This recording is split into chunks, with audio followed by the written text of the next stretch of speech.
Hello YouTube, this is Dawn from DaretoBeCreative, and I am here today with a new collaboration, and this one is going to be with Tina of Tell 'Em Thank You. So I'm sure you guys are familiar with her, and if you're not, check out her link. It's going to be in the description box below, as well as the rest of the collaborators that are in the Traveler's Notebook group. So what we're going to do is we're going today, our first video is just basically to talk about our setup and what we're going to do with it.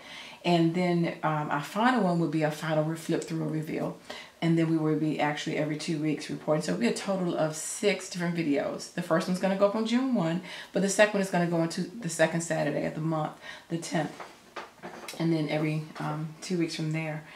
And basically we just need to talk about what we're going to do with it. I'm just saying this is blowing my mind because I was going in one direction, and literally as I was getting ready to do the video, I went to my bookshelf and I'm in a totally different direction.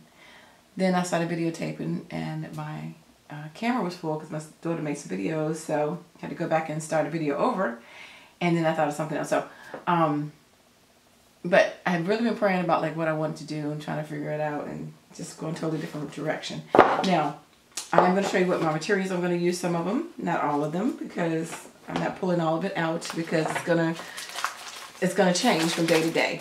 But my Traveler's Notebook is, I showed this in my haul. If you watch my haul videos, I got this from Tuesday morning. It's Cosmo Cricket. It is the Be Brilliant, and I think it's 8.5 by 5.5. I think that's the dimensions. I was fortunate enough to also get the plastic like dashboard with the pockets. It's 2 pockets in it, and then it also has a zip pouch. And then I also got one of the pocket inserts, which I can put some like Project Life cards, and here's some inspirational cards in there as well. And what else am I looking for? I just thought about my little, oh, here it is. Some of these cards as well. They come along with the Cosmo Cricket I showed in my haul. These are some of the ones that they're paintable. You just, add watercolor. And I showed some of my color collab the other day. I'm going to use some of those to add in there as well. Of course, washi, stickers and those type of things. I didn't put it all because that's going to go depending on my mood and what I'm writing that day. So I don't know which specific ones. But yeah, it's going to have paper clips. It's going to have, stickies and these things and some stamps made with the day of the week. There's going to be, I'm sorry, like these kind of stamps. They have the calendar on it. Or it's going to have my date stamp. Just depends, like that. I will be using some of my Made It because mine is going to be Bible based. So I will be using some religious stamps and also some of the ones from Michael's from, I think it's Illustrated Faith. So some page flags. I will be using different mediums such as watercolor, your spritzers, crayons, whatever, acrylics, whatever I feel like, gesso, whatever I feel like putting on the page. I would do that as well. Now, this also came with some inserts. This itself came with one, and the one that it came with was a lined insert with lines on it. It's a regular paper, so you can actually write on it. And this is Resist. I'm gonna spray these. Live What You Learn. Excuse me, Live What You Love. The other 2 books, one is actually a sketchbook. So this one, I was struggling with what to do in this one. And this one says, Live, Love, Laugh, Sing, Dance, Dream, and Play. So by the time you finish, these will be colored. I've just been waiting for the inspiration. Do more of what makes you happy, because I'm a red girl. Everything will be red. Everything will be red, black, or gray if I could make it my colors. But I've been trying to see if any different colors come to me, because if not, that's what I'm going to paint them. But anyway, this last one is actually watercolor. So I know I'm going to illustrate my faith on these pages of this one. So that is what the watercolor paper will be. It's going to have some type of illustration. It may be written text. It may be stenciled. It may be, I don't know, collaged, whatever I feel like putting on that page. So I was in a dilemma about these 2. And I kept saying, okay, what? And the reason why I'm actually in this collab is I really need to get back to writing. Now, I have made tons of journals my own self throughout the years, and I was looking at my first one, I think, started, this one was way back 2002. It was my church consecration. Every January, excuse me, I think the dust from this book just went in my throat. Excuse me. But every January we would do a Daniel fast for 21 days. And God just really miraculously moved during that time. And I kept this book that I made. It was based on one of the books I was reading at the time about fasting. And it talked about the 9 different fasts in the Bible. And, you know, a lot of times Christians don't want to fast. And they don't want to talk about that. It's something that you can actually do in your faith. And it's not to move God and make God change. It's actually to change you. Just like prayer is to change you, not to change God. God is the same today, yesterday, and forever, but it's to change your heart towards things. And so fasting does that too. So whether it's something that you're addicted to, something that you need discipline in, something that you need deliverance from, restoration, protection, whatever it is, fasting is an awesome tool to help you be grounded in your faith with God and to get to know Him better. So anyway, I have quite a few of these journals that I've made throughout the year, and I had my daughter grab a couple of them from upstairs, and this one I think was like 2004. It was another one, but she didn't grab my other ones. These are just my January ones I used to make every January when we have our consecrations at my church. So I got a ton of those, but I also had prayer ones that I made, which just strictly for prayer and things like that. So I didn't want to do a prayer one in here because I just didn't feel that need to do that. I wanted to do a Bible study. So I was contemplating on which book to use because I'm very, okay, you know, you've watched my video about me talking about who I am as a person. I told you I research everything. So I have a ton of books. I mean, I literally do have a library. And I've studied the word, I mean, extensively, not like I'm the greatest scholar or anything, but I do have a degree in it and everything. So I'm very picky. And a lot of the books I have now, I critique them. But so I'm funny about what I read as far as some things teach you strange doctrines. They're not even in the Word of God. So everything that just says God on it is not God breathed. But I said it to say that I really want to get back into writing, and I know I'm supposed to write some things. So I want to get into the discipline of doing that. And I was like praying about what I should do. Well, I had started by doing a little book study. This is a book that I've had. I've actually done this book a couple times. It's an old book. But it's a simple book, but it's a refreshing book. It's somebody, a new person in the faith, as well as somebody who's been around for a while. Cheap book. I paid $4.99 for it, but this book, like 2011 or something like that, 10 or something. But anyway, it just talks about some basic stuff like about the Bible, how the books are divided up, and the New Testament, Old Testament dispensations, you know, the feast of the Bible, the covenants, just simple stuff that a lot of Christians don't even know, who go to church every day, who do Bible, who do devotionals. You don't really learn doctrine. You learn inspirational things, but you don't learn your foundation. And so that's why a lot of times Christians can't defend their faith. Well, I'm an apologist. I love to defend my faith. And I know why, because I really study it. But so I have said that the funny thing that came out to me was that my direction that I was thinking that I was going to go in, and well, the Lord was like taking me a different way, was totally shocked me. So I'm not quite sure where this is going to go.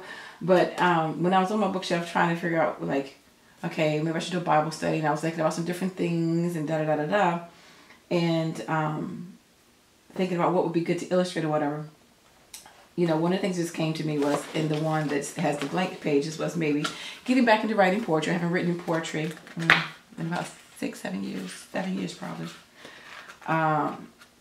So I said, okay, maybe I need to do that.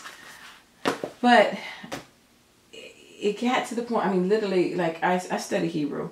And so that came back to me, and I put out my Hebrew book. So for whatever reason, I don't know exactly what I'm going to do with it in this format, but I felt led that that's one of the things that I am supposed to do. So I'm not quite sure. So I put out some of my Hebrew books, and I am gonna, I don't know, get back into, this is my Hebrew Bible, and so I don't know if I'm going to illustrate in Hebrew, because Hebrew is a beautiful language, and it's a pictorial language. It's not like the Western languages, which is based on time, it's chronological, but Hebrew is like an eternal pictorial language, and this reading scriptures in Hebrew is totally different than reading it in English.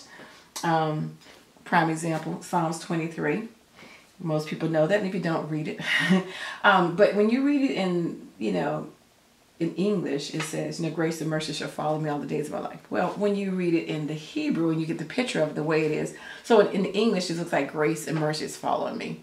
But in the Hebrew, it's grace and mercy will basically overtake me and overpower me. So it's a stronger action, when you think about it the way it is in the Hebrew. So it gives it, such more powerful meaning. But anyway, enough said of that. But I know part of it is going to involve Hebrew or Ivrit. And the other part of it is going to be some type of basic theology. Like, I don't know what concept of theology that he wants me to go back. And this is one of my old books too that I felt to pull off the shelf. So I'm not quite sure. This is one of my systematic theology books, a thick book, but excellent, excellent, excellent book. So I know that it's going to go in that direction. I don't know. So we're going to totally see. It may totally change, but I want to get back in the discipline of writing. That's why I'm doing this, because I have been totally lazy. I read, but I have not been writing down my faith and not writing down my thoughts. So my prayers, still do those things, but I got away from writing them down. And I just want to get back into the habit of doing that, because one of the things is when you write down your prayers and then when you see God move and he answers those prayers, when you go back and you read those answers, it encourages you, it motivates you, it cements your faith and say, if he did it then, he can do it again. I stood in the scripture, it came to pass. So I just need to get back. The busyness of life has gotten me away from writing. And I think I want to, because busy means being under Satan's yoke. So I want to get out of that. So I want to get back to having some discipline as far as actually just writing and getting my thoughts on paper. So that is why I'm doing the Traveler's Notebook. I don't know if writing in a book this size is something I'm going to enjoy. I'm going to be honest about that. I'm not quite sure. I am funny because, like I said, I've made a ton of different journals, all different types. I used to make different ones every year because I couldn't quite find the one. The paper's got to be right. It's got to fold. The paper's got to be able to fold open so I can write it, which these do. So that's good. I don't like writing and my hand is bumped against something and I can't write it. So I do like the fact that these open nicely so I can do that. So we'll see if I like it by the time it's over with. So we will let you know at the end of this process if we enjoy it. Like I said, I thought doing the collab would force me to make me do it, because I know if I say I'm going to do something, I'm going to be committed to doing it. So sometimes I have to put myself out like that to make myself do something instead of just waiting on myself to do it. That's sometimes how to get things done. So that is what I'm going to do. Of course, I'm going to use washi. I'm going to use stamps. I'm going to use different things like that. Anything that can fit in here. Am I going to travel with it every day? Probably not. Because I don't know if I'm going to carry around extra bulk. I was in an accident. Now I'm not supposed to carry around my purse. So my doctor told me that. So I'm probably not going to carry around with me everywhere. It might be in my car or something, but I'm not going to carry it in my purse like everybody. Everywhere I'm in the store, I see people pull theirs out. No, I'm not going to do that. I'm trying to carry things less. But will I have it nearby? Yeah. I don't think I want to write on it at work. No. Because I'm not going to carry all that stuff to work again. Like I said, I'm carrying a light load, so I'm not going to try to carry a whole bunch of stuff. But I will do it at home. So the traveling will be from upstairs to downstairs. Or from one room, my craft room to my room or something like that. So that would be the only traveling this is going to do. I mean, maybe 1 or 2 times I might make it out to the park or something like that with me, out there with my grandson or something like that. But for the most part, it won't really travel much, unfortunately. But it will get used. And like I said, I'm curious myself as how this is going to go. Literally, I've been trying to make this video several times and trying to get which way I'm going to go. And I'm not 100% sure. I think, like I told you, something with Hebrew in it. And a topic and some poetry. And some illustrated face. So that's kind of the direction I feel like I'm led in at the moment. And by the first video, it may be something different, but that is what I'm thinking. That is what I'm feeling. That is what I've been praying. I felt like that's what I was hearing the Lord say. So we shall see. But anyway, so everybody has whatever their choice. This is not a right or wrong. It is not a mandatory. You don't have to do a Bible one. You can do a budget one. You could do a weight loss one. You could do a craft one. You could do whatever you want to. It's yours. It's your notebooks. You can write in it whatever you want to. It's no right or wrong. And this is just a process. It does require some writing though. So it does require a commitment to, you know, putting something on paper. So whatever it is that person is going to choose to do, you'll see in the collaborators, I'm sure each one of us has something totally different. And again, I hope you check everybody out to see our progress, because even if it's a topic that you're not interested in, you still may learn something from that person's, you know, train of thought, their style of discipline, their organization skills. So I think that part of it, I'm looking forward to getting back into some of those things that, you know, can organize. Now, I'm gonna tell you, I tried the planner at the beginning of the year. Not going so well. It's hard for me to stay. I think because I had to keep a planner at work. I had to keep a computer planner and a paper planner at work, and then to come home and then keep a personal planner, because my work calendar has clients' names in it, so I can't use it as my personal calendar at home. So I don't know, I think it just makes me burn out about keeping a calendar. Even though I like how they look, I love the layouts, and I have everything to decorate it with, I struggle with that. So I'm hoping and praying that this will be a little bit easier. As far as keeping it, I think it will. So I know I'm not going to do, like, you know, I don't know. I'm not going to do about a planner one. So I didn't want to get a planner insert one, because I know I wasn't going to complete it if I didn't complete my other planner, which I still plan on going back and decorating when I have some free time. But I definitely didn't want to add a planner to mine. So that's why I'm not putting a planner in here, because I'm not going to spend another $1 on one if I got a ton of stuff to go along with the planners that I need to complete already. So I'm probably getting to the point I'm about ready to ramble. So hopefully, I hope what I said made some kind of sense, and hopefully it'll come together a little bit more about the 10th when the video goes up. And so again, check out the ladies below, and make sure you give Tina, hey Tina, some love and support. You know, she does her tags on Tuesday. She does a lot of different things. So great creator, woman of God. So have fun, travel along with us. Take care. God bless. Bye bye.